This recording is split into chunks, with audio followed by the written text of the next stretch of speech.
Ladies and gentlemen, right here in Queen's Gate, Edinburgh, Scotland, at the Queen's Gate Theatre, here he is, the man with the mental muscle, the guy with the higher foot hustle, all the way from London.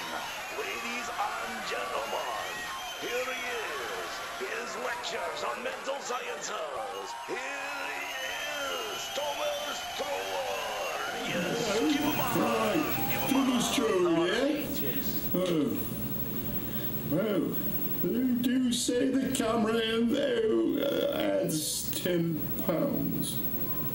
Is that money or weight?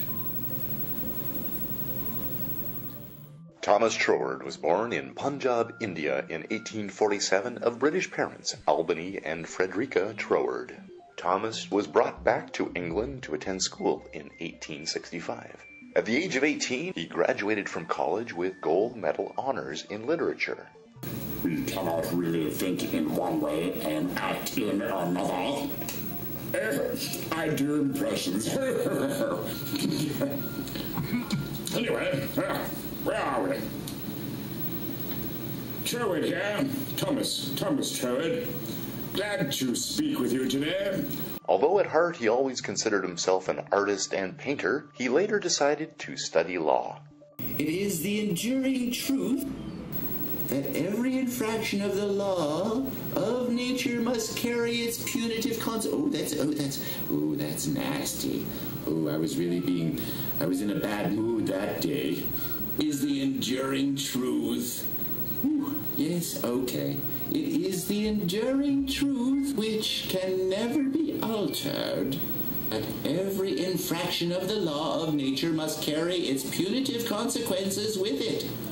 We can never get beyond that range of cause and effect. Basics, that. Okay. In 1869, at the age of 22, he took the Indian Civil Service examination. One of the subjects was metaphysics.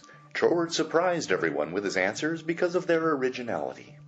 The subjective mind is entirely under the control of the objective mind. I said that. He was employed as the assistant commissioner and then was later quickly promoted to divisional judge in the Punjab, where he served for the next 25 years. It's crazy, I tell you.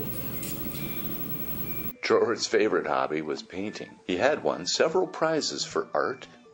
After his retirement from civil service, he returned to England in 1902. At the age of 55, intending to devote himself to his painting as well as writing, he had already digested all of the sacred books of the Oriental religions, and they had certainly influenced his spiritual ideas. With the utmost fidelity, it reproduces and works out to its final consequences whatever the objective mind impresses upon it. Did I say that? It is said that at one time a vision came to him about the development of a system of philosophy that gave peace of mind and practical results of physical health and happiness to the individual. Very deep. People described him as a kind and understanding man, simple and natural in manner, but personally boring as a speaker. He was rather boring. He was considered very precise and proper. He studied all of the Bibles of the world, including the Quran, Hindu scriptures, and books of Raja Yoga. His studies in original Hebrew provided the foundation for his book, Bible Mystery and Bible Meaning.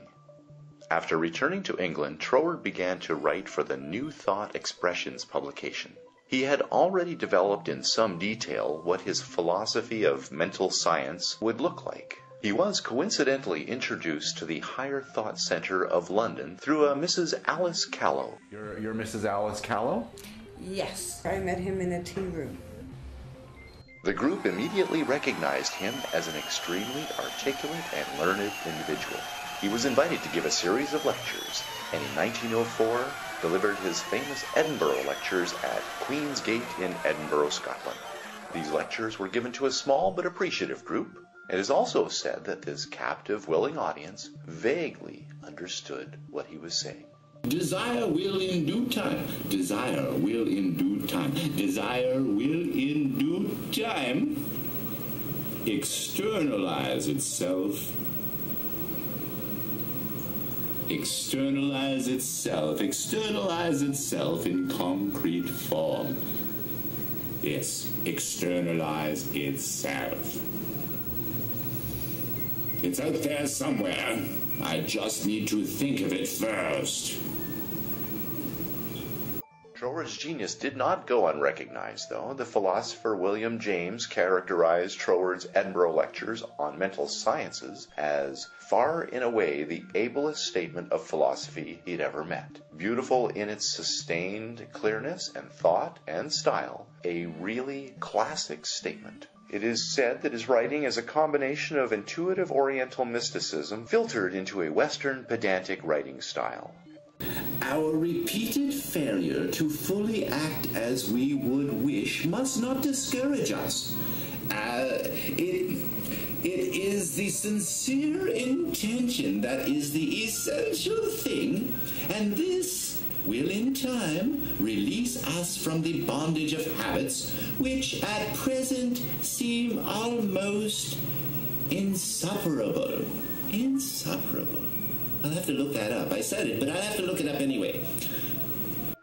If we read Troward slowly and deliberately, we will discover that he is very clear and concise.